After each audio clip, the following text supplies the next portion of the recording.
บ่หลายเฮ็ดคักเลยพี่น้องเป็นลงมานี่บ่เนาะบ่ได้ครับน้องเป็นสอน นี่คือวิธีชีวิตของเจ้าเขาตัวเอ๋ยโดยพี่น้องเพิ่นหาอยู่ว่ากินเนาะแบบนี้นะพี่น้องน้องเบลนี่ น้องก็มาตลอดบ่เนาะ เป็นตัวอย่างแล้วมาดีเลยโอ้ภาษาที่เจ้าเอิ้นว่าหยังก็จังละเสิร์ช ห้อยยังนี่น้องห้อยน้อยห้อยยังห้อยบ่ฮู้เลยบ่ฮู้ชื่อมันเนาะโอ้ชื่อ ถ้าเราเอิ้นว่าหยังก็ เหนียวอ่ะ ฮะนี่ล่ะเงี้ยว เหนียว โตยัง เหนียว เหนียว อ๋อ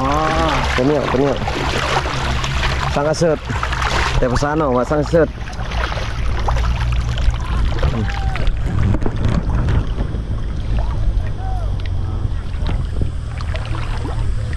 สุดยอดวิถีชีวิตเพิ่นเนาะ โอ้เป็นสอนตีกลับกันเลยพี่น้องโอ้สอน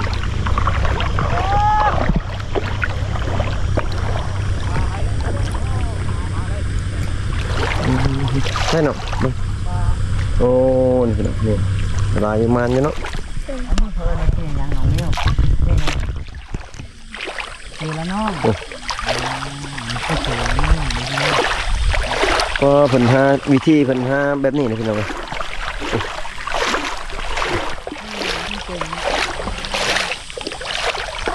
โอ้มันเนาะได้พี่น้อง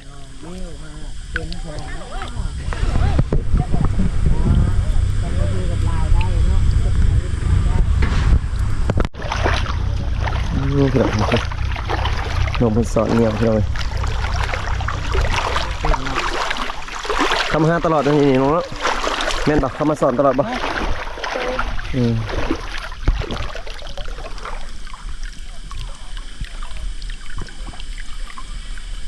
ลงบ่ได้ติจ้ะ บ่ได้อยู่